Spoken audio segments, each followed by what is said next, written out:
sur la partie qu'est-ce que font les institutionnels, les entreprises, amalgame, parce que les deux, et on va parler, parce que vous allez me dire si vous en avez entendu parler, de The Ether Machine, donc comme préambule à ce qui vient après, parce qu'on va parler d'autres entreprises aussi, mais pour le coup, celle-là, pour moi, c'est vraiment une entreprise qui rejoint un peu tous ces aspects-là qu'on a évoqués, donc on a vu, et pour le coup, je suis en train de penser, est-ce que je les avais mis là?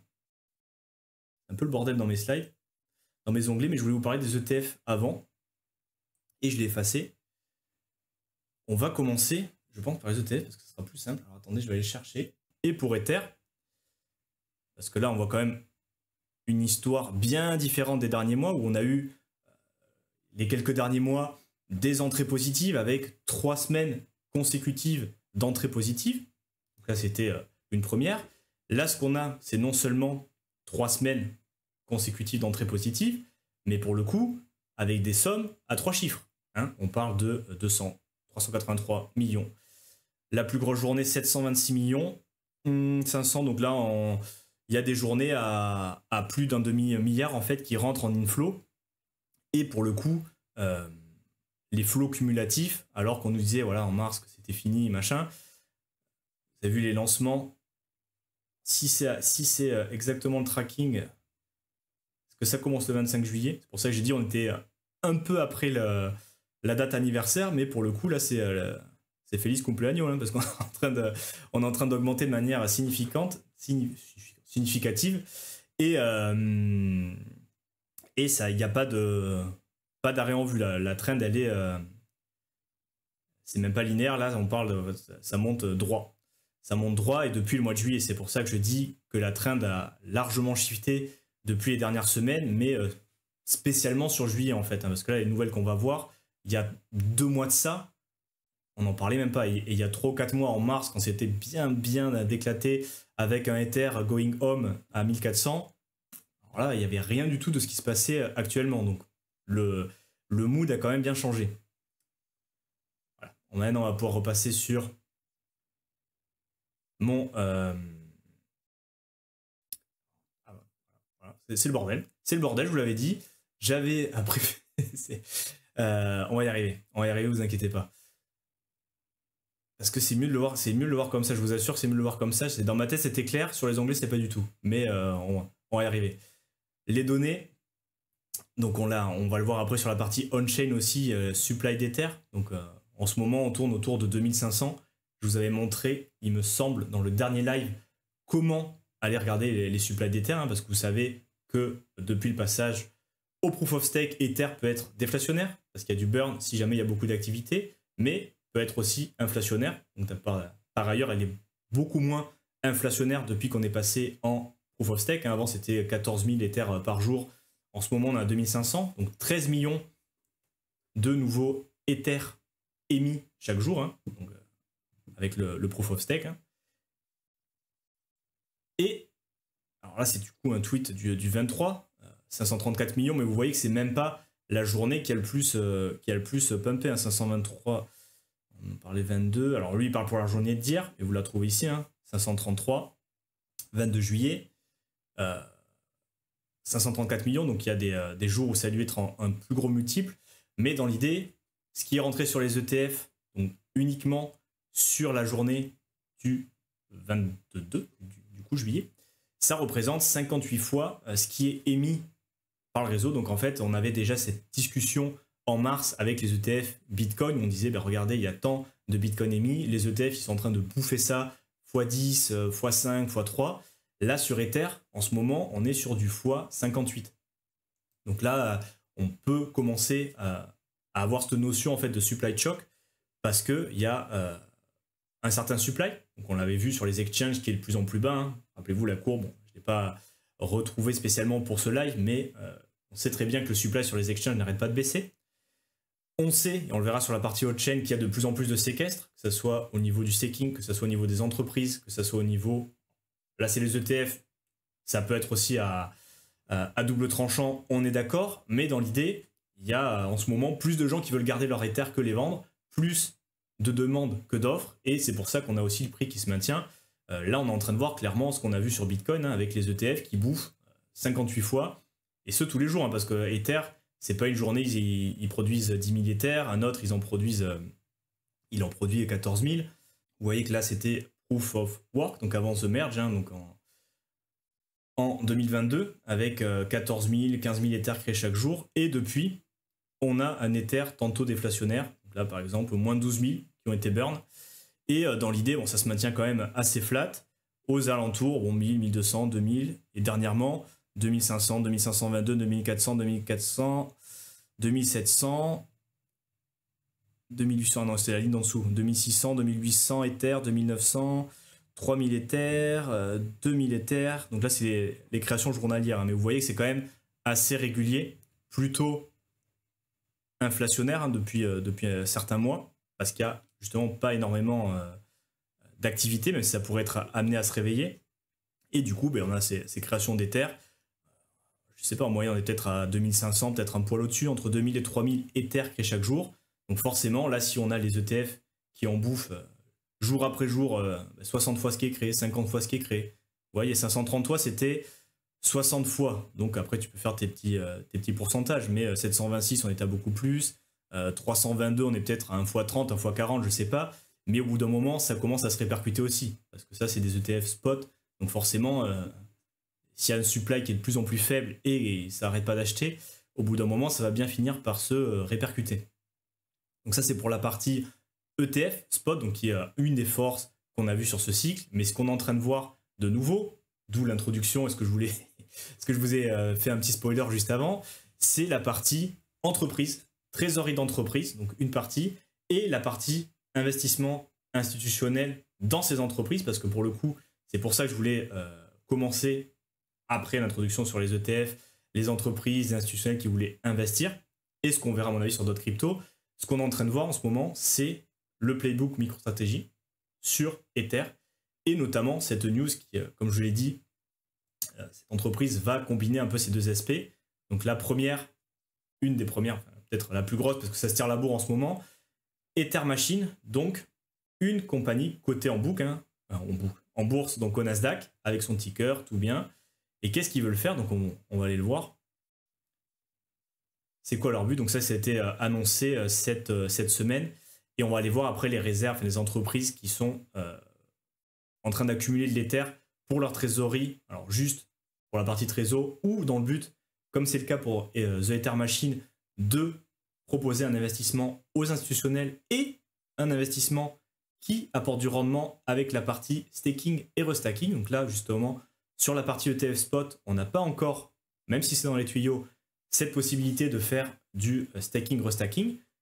Et là, on a des entreprises qui vont permettre ceci. Donc on avait dit que ça arrivait, on avait dit que ça allait se mettre, et ça a été rendu possible en fait avec tout ce qui est en train de se passer au niveau réglementaire aux États-Unis, donc tout ce qui va être Genius Act, les différents décrets qui sont sortis, notamment ceux sur les stablecoins, sur le fait, bon, on a eu une clarification de la SEC que Ether n'était pas une sécurité, donc première victoire. Ensuite, les stablecoins beaucoup plus encadrés et la possibilité d'offrir du staking, restaking aux investisseurs US, hein, jusqu'à présent qui n'était pas possible. D'ailleurs, j'avais mis cette news aussi, Robinhood, et ça n'a pas traîné non plus, parce que ça fait pas longtemps que c'est sorti la loi, ça commence à bouger. Donc 22 juillet, qui offre la possibilité de staker Ether aux États-Unis, qui jusqu'à présent était impossible, hein, c'était interdit. Et d'ailleurs, si vous avez fait des ICO, par exemple sur CoinList ou sur plein de Launchpad, et ça vous demandait est-ce que vous êtes un investisseur US, et directement vous n'aviez pas accès à l'investissement, vous n'avez pas accès à la partie staking. Là, ils sont en train d'ouvrir un gros marché en fait. Et bon, là, c'est juste une news, on s'en fout un peu, et ça sur la partie retail Robinhood, hein, mais retail et institutions sont en train de se mettre en place pour avoir accès au staking, au rendement DeFi. Et ça se passe principalement sur Ether, hein, plus grosse TVL, et sur les applications qui sont dessus.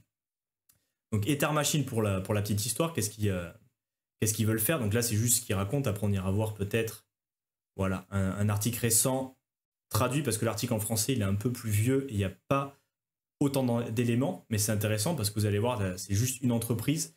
Mais encore une fois, cette méthode de faire, en fait, peut être appliquée à n'importe quelle crypto. Et on a vu, il y a l'aspect opportunité, en fait, pour une entreprise d'être la première entreprise à se lancer, à faire sauter le pas pour une crypto. On a vu sur Bitcoin maintenant, MicroStrategy, ils achètent à coût de milliards. Là, ils achètent un milliard aussi, mais plus tu descends dans le market cap, en fait, tu peux faire les gros titres en mettant pas forcément beaucoup d'argent. Donc, à mon avis, on le verra. Il y a déjà, comme je l'ai évoqué, d'autres cryptos et d'autres entreprises qui mettent en trésor d'autres cryptos. Mais pour le coup, il y a des gros sous qui commencent à arriver sur Ether. Donc là, c'est Ethereum. Et on va le voir que c'est intéressant aussi le projet. Il y a plusieurs éléments qui m'ont plu. Donc là, pour l'instant, ils ont... c'est pas encore fait, c'est dans les tuyaux, ça arrive. 1,5 milliard de capital pour acheter de l'Ether. C'est pour ouvrir la partie institutionnelle. Donc on l'avait vu avec les changements au niveau de la fondation. Voilà, là il y a des entreprises privées qui n'ont rien à voir avec la fondation Ethereum qui suivent le pas. Donc c'est quand même assez sympa. Donc c'est pas pour les investisseurs, c'est pas un ETF, c'est pas une trésorerie de compagnie. C'est pour ça que je dis que c'est intéressant parce que ça mélange un peu tous ces aspects d'investissement institutionnel, de rendement et de trésorerie. Parce que là pour le coup, ils vont en avoir chez eux, mais c'est pas juste en disant comme MicroStrategy, j'ai du Bitcoin en trésor, ça augmente en prix. Bon, je donne des rendements à mes actionnaires, mais dans l'idée, je fais pas grand chose avec mon Bitcoin. Là, le but, c'est vraiment de gérer de manière active ces Ethers, d'aller sur la DeFi, aller faire du staking, aller faire du restaking, du liquid restaking, du restaking, de restaking, pour aller dégager du rendement et rémunérer ceux qui investissent dans l'entreprise. Hein. Donc là, bon, ils confirment ce qu'on savait déjà. Ether, c'est là où on peut le regarder, hein, ça fait toujours... on l'avait vu sur d'autres manières, sur d'autres sites, mais dans l'idée, on voit très bien que sur ce qui est sécurisé en termes de valeur, stablecoin principalement sur Ether, même si on sait qu'il y en a aussi sur d'autres blockchains, mais voilà, DeFi, que ce soit RWA, que ce soit stablecoin, principalement, et encore aujourd'hui, c'est sur Ether. C'est pour ça que les institutionnels, hein, qu'est-ce qu'ils font? Bon, la partie RWA aussi, on entend un peu moins parler, mais qui se développe aussi, c'est sur Ether. Hein. Là, on est sur le fond Buildal de BlackRock, ERC20. Voilà. La plupart, c'est ERC20 ou Layer 1 ou chaîne annexe, et dans tous les cas liés à l'écosystème Ether. Donc là, ils font les comparaisons. Donc ça, c'est la partie marketing. Ça me gave un peu. Bitcoin, c'est leur digital. OK. Maintenant, ils appellent Ether le gaz, enfin, comment on dit oil, l'essence digitale. Le pétrole digital productif. Bon là, chacun essaie de son petit mot marketing. Mais dans l'idée, leur but, c'est vraiment... Voilà, je sais pas, c'est pas des touristes. On va voir un peu le détail.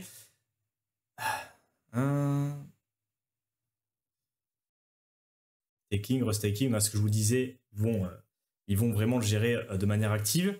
C'est pas des touristes parce que ils étaient à Consensus, ils ont géré des opérations de staking et on va arriver bientôt sur la partie qui me plaît beaucoup à moi. Ils ont déjà beaucoup en fait travaillé et ils sont déjà bien installés dans le game d'Ether. Et ils ont déjà du capital à apporter en Ether. Donc BlackRock, ce qu'on sait, hein, BlackRock est en train de miser sur Ether, a déjà envoyé des fonds. JP Morgan, ils sont en train de tokeniser aussi. Franklin Templeton, donc un autre gestionnaire de fonds, ils sont en train de baisser leur coût d'administration sur Ether. Donc, intégration de plus en plus avec la finance traditionnelle. Là, c'est plus du si jamais, quand ça arrivera. Là, c'est en train de se faire actuellement. Hein. Et là, pour le coup, c'est 3 gros noms dans BlackRock, premier gestionnaire de fonds, et JP Morgan, Franklin Templeton, ils sont pas très loin derrière. Hein. C'est pas la banque locale, on va dire. Ce que je vous raconte, vous avez compris, sur cette chaîne, on est plutôt pro-Ether, mais bon, c'est aussi le constat d'autres, hein, avec des sous. Ils ont 10 fois plus de capital que n'importe quelle autre chaîne où il y a des smart contracts, 200 milliards d'actifs hautement liquides, et les marchés, les pools, les marchés les plus profonds, le plus de stablecoin, le plus de développeurs, le plus d'utilisation. Donc ça reste pour une blockchain où il y a smart contract, parce que Bitcoin c'est encore un autre.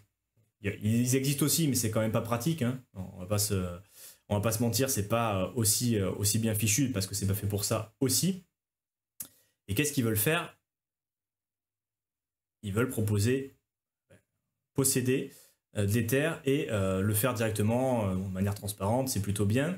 Mais surtout, voilà, ce qui est cool, c'est que le CEO, donc Andrew Case, il a de la peau dans le game, skin in the game. Donc lui, il a apporté directement, donc sur les 1,5 milliard, 500 millions de son capital. Donc ça fait quand même quelques centaines de milliers d'Ether. Je ne sais pas si c'est 150, 160, 200 000 Ether de son capital dans les Ethers qui vont être gérés par la boîte. Donc il est plutôt aligné en fait avec son entreprise. Ça c'est cool hein, d'avoir un patron qui vraiment, je pense que, je ne sais pas ce qu'il a à côté, mais ça doit quand même représenter, je pense, une bonne partie de son capital qui met en gestion dans sa boîte. Donc lui, pour le coup, il a vraiment tout intérêt à ce que ça marche. Et là, c'est plus pour même on sort de la crypto, mais ça, c'est bon signe hein, quand le chairman, celui qui gère la compagnie, a vraiment investi ses propres sous, pas l'argent des autres, c'est ses sous à lui dans l'entreprise.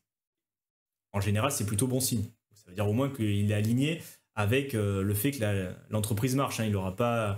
Si ça se pète la gueule et qu'il se fait liquider, c'est ses sous à lui aussi. Donc, même s'il a un parachute doré, bon, ça fait un peu chier. Donc, c'est Etherealize. Là, vous avez un autre article qui explique peut-être un peu différemment. Là, je l'ai traduit. Il y aura peut-être des erreurs, mais c'est assez récent. Hein. Je ne sais pas si vous en avez entendu parler. Peut-être vous pourrez le dire d'ailleurs en commentaire si vous saviez, si vous en avez entendu parler de ce truc Ether Machine qui a fait pas mal parler de lui cette semaine. Et c'est suite en fait au Genius Act. Hein. Donc on en a parlé, les avancées réglementaires aux États-Unis, donc un regain des investisseurs pour la génération de rendement native Ether et Ethereum. Et ça, on le sait, c'est un gros catalyseur. Quand ça arrivera, mais là, c'est en train d'arriver maintenant. On en parle depuis l'activation des ETF, donc ça fait plus d'1 an. On a eu l'anniversaire. Une fois qu'on aura les ETF Ether, ça sera bien. Mais Ether, on sait que c'est la DeFi, on sait que c'est la porte d'entrée vers plein de choses en crypto. Et là où il y aura vraiment un avantage concurrentiel, par exemple, par rapport à Bitcoin, c'est qu'en plus d'avoir l'actif, tu auras le rendement sous-jacent qui n'est pas présent sur Bitcoin. Et c'est en train de se mettre en place. Donc les ETF spot, pas encore, même si à mon avis, le fait que ça soit passé, ça, là, le Genius Act, ça va arriver plutôt que tard. Mais pour le coup, il y a des entreprises qui n'attendent pas forcément cette opportunité et qui sautent dessus et qui lancent leur propre truc. Donc là, vous avez le pourquoi du comment, 18 juillet. Vous voyez, ça fait 10 jours, hein, donc on est quand même très récent. Voilà, interdit les stablecoins d'un plus grand, ce qui pourrait augmenter la demande d'Ether, va lancer. Et là, c'est un peu plus de détails sur ce qu'ils vont lancer. Donc vous l'avez dans le tweet aussi, vous pouvez aller regarder le Twitter. Et ce qui est intéressant, c'est que c'est un fonds qui cible les investisseurs institutionnels. C'est pas monsieur, madame, tout le monde. Là, ils font vraiment une entreprise avec quand même capitalisée pour aller offrir du rendement avec une gestion active pour le coup, donc il y aura des frais, staking, liquid restacking, tout ce qu'offre Ether et l'écosystème pour dégager un maximum de rendement en fait. Hein. Donc vous avez le PSG, donc Andrew Quay, qui membre du conseil responsable du développement commercial mondial chez Consensus. Donc voilà, c'est quand même pas n'importe qui. C'est eux qui sont responsables, notamment de MetaMask. Hein, donc c'est eux qui ont leur wallet, c'est eux qui ont les nœuds Infura. Donc c'est un des principaux acteurs chez Ether en fait, hein, Consensus. Et donc c'est 2 anciens de chez Consensus qui ont fondé ça. Donc ils sont très bien placés pour les liens institutionnels. Et voilà, c'est pas des débutants, c'est pas voilà, ils sont dans la crypto depuis longtemps, ils connaissent l'écosystème et ils ont des fonds et des vraies compétences à apporter. Donc voilà, c'est pas forcément le shield de cette entreprise en disant il faut investir dessus, il faut trouver un proxy, machin. C'est juste pour vous montrer que ça bouge vraiment sur Ether et qu'on a même dépassé le stade. Vous avez un peu plus de détails, mais on a dépassé le stade par exemple de Ethereum Foundation ou il y en a d'autres fondations ou entreprises qui s'étaient mis en mode trésorerie. Donc on va parler après des 2 principales. Là, vous avez le site Strategic Ethereum Reserve XYZ, donc qui récapitule les entreprises qui ont de l'Ether pour le long terme, alors que ce soit juste en trésor ou pour le coup proposer des outils d'investissement aux institutionnels. Et pour le coup, là on a The Ether Machine, donc qui vient de se classer assez récemment avec voilà, pas mal d'argent comité parce qu'ils ne sont pas encore tous arrivés, mais ça arrive. Et parce qu'on a aussi, ça c'est une entreprise qui est en train de faire une synthèse un peu de tout ça, mais on a aussi par exemple d'autres entreprises, donc ça c'est des nouvelles, et vous voyez, franchement c'est tout frais, là on est le 27, là ça c'est un article du 25 juillet, là je vous sors un article du 25 juillet, donc là c'est en train de, c'est pour ça que je vous dis ça s'accélère, et notamment fin juillet, parce qu'on a de plus en plus de nouvelles comme ça, donc à coupler aussi avec la partie ETF où ça s'accélère, ça c'est une partie d'achat, ok ça achète, ils achètent x60 le supply, mais il y a aussi en parallèle des entreprises, et de plus en plus, qui achètent de l'Ether, que ce soit, comme je l'ai dit, pour proposer des produits institutionnels, ou pour le mettre en trésorerie, et donc potentiellement pas y toucher, faire profiter du rendement aussi. Et donc là, on a les deux premières. On va pas toutes les faire non plus, mais c'est quand même des investissements importants, avec, pour le coup, BitMine, qui eux, ils ont acheté, alors là on parlait 1,5 milliard qui va se faire sur le court moyen terme pour The Ether Machine. Là, on parle de 2 milliards. C'est fait, c'est acheté en 15 jours pour la course en fait à avoir de l'Ether en trésorerie. Donc là, ce qui est intéressant quand même, c'est que c'est la première en fait compagnie en termes de ce qu'ils détiennent en valeur qui ont de l'Ether en réserve. C'est une compagnie qui mine du Bitcoin. Donc BitMine, c'est un très gros mineur de Bitcoin, et étrangement, en fait, ils ont vendu pas mal de Bitcoin pour aller acheter de l'Ether et le mettre en trésorerie, donc 2 millions d'Ether. Il a acheté presque 600K Ether, alors 566 000 pour 2 millions, et ils veulent en fait 5% du supply de l'Ether. Et il dit, voilà, il y a un peu cette comparaison, c'est pour ça qu'on commence à le voir arriver un peu cette course entre qui aura quoi et quel crypto en trésorerie. Et en fait, ils se sont dit, moi je veux 5% du supply de l'Ether, et Saylor, il a seulement 3% des bitcoins, qui est quand même pas dégueu non plus, mais vous voyez qu'il y a un peu cette course qui est en train de se mettre en place à combien on a d'Ether en trésorerie. Il les achète, alors, déjà on est d'accord parce qu'il y a des ventes aussi, hein, donc il les achète en spot, mais ils achètent aussi OTC. Et ça c'est une autre partie. Alors, je n'ai pas le tweet, mais sache qu'il y a une partie qui les achète en OTC en fait. Et ce qu'on a vu dernièrement, ah mais si, il était là. Ah. Donc ça c'est une nouvelle, j'ai essayé de chercher pour avoir un proxy, d'ailleurs si vous l'avez, les desks OTC, savoir une estimation, mais comme ça c'est opaque, Wintermute, à mon avis on n'aura pas la donnée. Donc Wintermute en fait c'est un prestataire de trading, donc un des plus gros. Les CEX utilisent par exemple Binance, passe par Wintermute pour exécuter une partie de leur trading. Et en gros pour Ether, on les a, c'est pour les entreprises qu'on va finir après, mais comme ça on fait une pause par rapport aux commentaires pour répondre à certains points qui je pense ça peut être intéressant. Donc les desks OTC en fait c'est pour acheter sans forcément acheter au marché, donc c'est des échanges directement, en fait ils font un papier, tu ne verras pas on-chain, c'est pour ça qu'il y a toute une partie qui est un peu opaque, et des fois ça peut être utile, des fois non.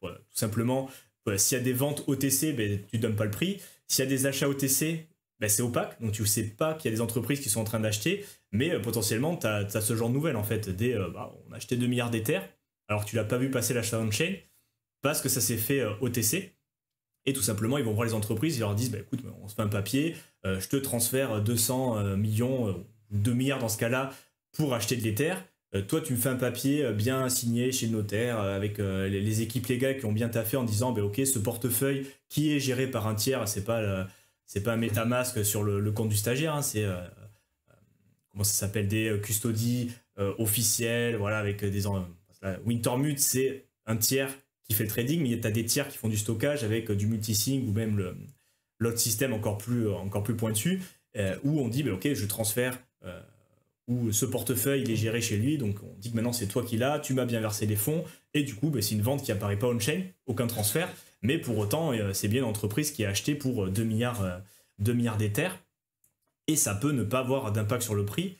Ce qui est en train de se passer néanmoins, parce qu'on voit sur les ETF spot, il y a des achats, et les boîtes pour le coup sont obligées de reporter ce qu'ils ont. Voilà, BlackRock, Fidelity, ils sont obligés de dire ça, chaque jour il y a des reportings pour dire ben voilà, on a vendu tant, on a acheté tant, donc ça fait ça. Là c'est un peu plus opaque, hein, tout ce qui est OTC, et on a Galaxy Digital et Wintermute qui sont les deux gros desks OTC, et en fait on se rend compte très certainement il y en a plus beaucoup à acheter sur cette partie là, donc on sait que le supply sur les exchanges est bas, on-chain on voit que la liquidité elle est pas mal bloquée, et sur les desks OTC ça commence à serrer un peu aussi, donc potentiellement il y a cette notion de supply shock qui pourrait arriver s'il n'y a plus aucun Ether à acheter nulle part et que la demande continue d'augmenter fortement, ce qui s'est passé un peu sur Bitcoin, on peut s'attendre quand même à une augmentation du prix assez violente en fait.